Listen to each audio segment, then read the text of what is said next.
ఆచితూచి మాట్లాడే గుణం అలవర్చుకోవాలి. ఎవరితోనైనా మాట్లాడేటప్పుడు, ఎవరికైనా మాట ఇచ్చేటప్పుడు ఒకటికి రెండుసార్లు ఆలోచించు. ఎందుకంటే మాట ఇచ్చి తప్పితే నిన్ను నమ్మిన వారి దగ్గర నీ విలువ పోగొట్టుకుంటావు. ఆవేశంలో మాట జారితే నిన్ను నమ్మిన వారికి శాశ్వతంగా దూరం అయిపోతావు. అందుకే ఆచితూచి మాట్లాడే గుణం అలవర్చుకోవాలి. సూటిగా మాట్లాడేవారి మాటలు సూది మందు వంటివి. మొదట్లో బాధగా అనిపించినా అవి మిమ్మల్ని బాధించడానికి కాదు, నొప్పిని నయం చేయటానికి, బాగు చేయటానికే. ప్రతి కళ కూడా మొదట చిన్న నమ్మకంతోనే ప్రారంభమవుతుంది. ఇతరుల చెడు గుణముల గురించి చర్చిస్తూ నీ సమయాన్ని వృధా చేసుకోవద్దు. అది నీకు ఏ విధంగానూ ఉపయోగపడదు. నీ విజయాన్ని నిర్ణయించేది గొప్ప గొప్ప కళలు కాదు, రోజు నువ్వు చేసే చిన్న చిన్న స్థిరమైన ప్రయత్నాలే. గెలిస్తే వినయంతో ఉండాలి, ఓడితే ఓర్పుగా ఉండాలి. సంపద ఉంటే దయాగుణంతో ఉండాలి, లేకుంటే నిజాయితీగా ఉండాలి. ప్రతి ఉదయం ఒక అవకాశమే. చీకటిని చీల్చుకొచ్చే సూర్యుడిలా జీవితం ప్రకాశవంతంలా ఉండాలి. లక్ష్యం చిన్నదని చిన్న చూపు చూడకు. మనస్ఫూర్తిగా కృషి చెయ్యి. చిన్న చిన్న గెలుపులే పెద్ద పెద్ద గెలుపులకు పునాది వేస్తాయని, 1000 మలుపులకు కారణమవుతాయని గుర్తించాలి. జరిగిన దాని గురించి బాధపడకూడదు. అందులో మంచి నీకు ఆనందాన్ని ఇస్తే చెడు అనుభవాన్ని ఇస్తుంది. గతం తాలూకు బాధలు నీకు గుణపాఠమైనప్పుడు భవిష్యత్తుపై భయం ఉండదు, గతంపై పగ ఉండదు. ప్రతి పతనం ఒక మెట్టు వంటిదే. మాట నోరు జారే ముందు మనిషి దాన్ని నియంత్రిస్తాడు. మాట నోరు జారాక అదే మనిషిని నియంత్రిస్తుంది. కష్టాలు జీవితంలో అతిథులు మాత్రమే. వాటికి ఆతిథ్యం ఇవ్వకు, స్థిర నివాసం కల్పించకు. నీ ధైర్యాన్ని చూసి అవే వెళ్ళిపోతాయి.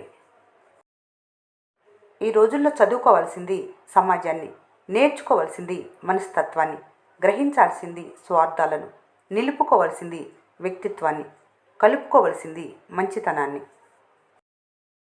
ఎదురుగా ఉన్న పని పూర్తి చేయటం వర్తమానంలోని ధర్మం. జీవితానికి అర్థం సమయం. జీవితాన్ని పొందిన ప్రేమించిన వారు సోమరితనంతో సమయంను పోగొట్టుకోకూడదు. అర్థం చేసుకోకుండా నిందించే ప్రతి ఒక్కరికి సమాధానం చెప్పవలసిన అవసరం లేదు. అర్థం లేని మాటలకు బాధపడకూడదని నీ మనసుకు చెప్పుకుంటే చాలు. ఇప్పుడు బాధపడేవారు కొద్ది రోజుల తర్వాత సంతోషంగా ఉండగలరు, కానీ బాధ కలిగించిన వారు ఎప్పుడూ సంతోషంగా ఉండలేరు. చదువు రాని వాళ్ళు కూడా నిరంతరం చదివే పుస్తకమే జీవితం. నాకే ఎందుకు ఇలా అవుతుందని పదే పదే బాధపడద్దు. సామర్థ్యం ఉన్న వాళ్ళకే కాలం పరీక్ష పెడుతుంది, సోమరులకు కాదు. సవ్వాళ్ళను చూసి భయపడకు. వజ్రం ఎంత ఒత్తిడికి గురైతే అంత ప్రకాశవంతంగా మెరుస్తుందని గుర్తించు. నీ ఆలోచనలో అందం లేనప్పుడు నీ బ్రతుకులో ఆనందం ఉండదు. కళ్ళల్లో మాధుర్యం ఉంటే ప్రపంచం నీకు నచ్చుతుంది. నాలుకలో మాధుర్యం ఉంటే ప్రపంచానికి మీరు నచ్చుతారు. ఏడుస్తూ కూర్చుంటే కన్నీళ్లు కరిగిపోతాయి, కాలం కదిలిపోతుంది, కష్టం మిగిలిపోతుంది. ఏడుపుని గుండెల్లో దాచిపెట్టు. అందుకే గెలుపు కోసం పరిగెత్తు. అలుపు లేకుండా ప్రయత్నించు. నీ ఏడుపు కారణమైన వాళ్ళే నీ గెలుపును చూసి తలదించుకోవాలి. నీ జీవితం నువ్వు నిర్ణయించుకో. ఎప్పుడు సముద్ర గర్భంలో తిరిగే చేపలకు తన చుట్టూ ఉండేవి రత్నాలని, అవి చాలా విలువైనవని తెలియదు. అలాగే మీ చుట్టూ ఉండేవారికి మీరు దూరం అయ్యే వరకు మీ విలువ ఏంటో తెలియదు. అవినీతికి ఒంటరిగా బ్రతకలేదు, నలుగురు సపోర్టు కావాలి.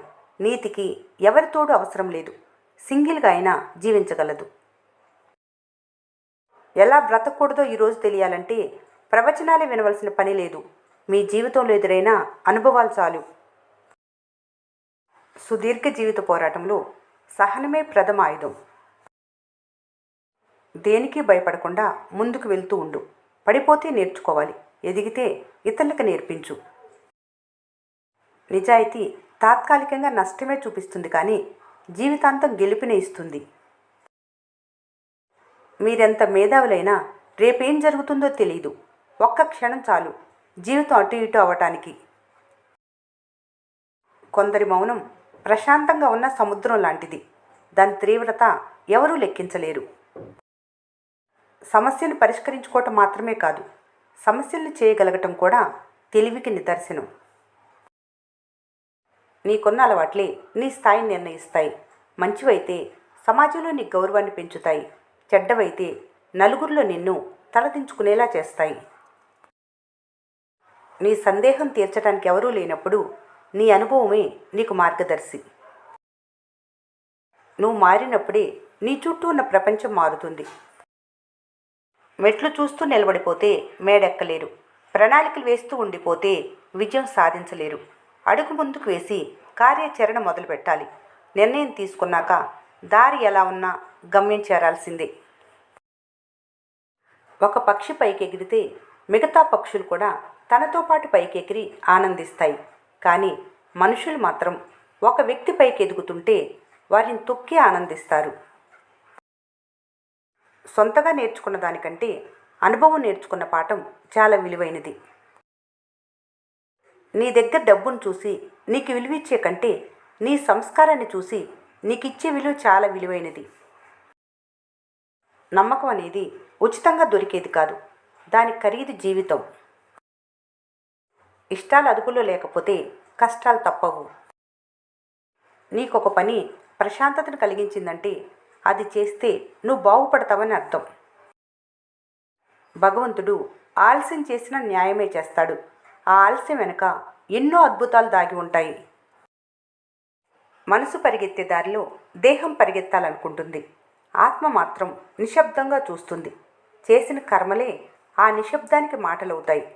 దేవుడు వాటికి అర్థాన్నిస్తాడు. నీతిగా ఉండేవారు చెప్పుడు మాటలు వినరు. నిజాయితీగా ఉండేవారు ఎవరి చెప్పు చేతల్లోనూ ఉండరు. జీవితం ఎంత నాశనమైనా కొత్త పునాదులతో గొప్ప సామ్రాజ్యం నిర్మించుకునే అవకాశం ఎప్పుడూ ఉంటుంది. బాధలో వచ్చే వెలుగు కొంత దూరమే దారి చూపిస్తుంది. నీ వెంట వచ్చే వెలుగు గమ్యం చేరే వరకు నీ వెంటే నడిచొస్తుంది. అరిస్తే కాదు, ఓపికతో భరిస్తే జీవితంలో గెలుస్తారు. గెలుపు అదృష్టంతో రాదు, అది సహనం, పట్టుదల, మీరు చేసే మంచి పని వల్లనే సాధ్యం. ఏదైనా సమస్యలో చిక్కుకున్నప్పుడు ఆవేశపడకుండా కాస్త మౌనం వహించి ఆలోచించే ప్రయత్నం చేయండి. ఎందుకంటే ఆలోచిస్తే తప్పకుండా ఒక మంచి పరిష్కారం దొరుకుతుంది. సాధారణంగా జీవించు, గొప్పగా ఆలోచించు. అదే నీ జీవితానికి విలువను తెచ్చిపెడుతుంది. ఆలోచనలు జీవిస్తాయి, ప్రయాణిస్తాయి. నీ ఆలోచనలే రూపుదిద్దుకుంటాయి. అందుకే ఆలోచించే విషయాల గురించి జాగ్రత్త తీసుకోవాలి.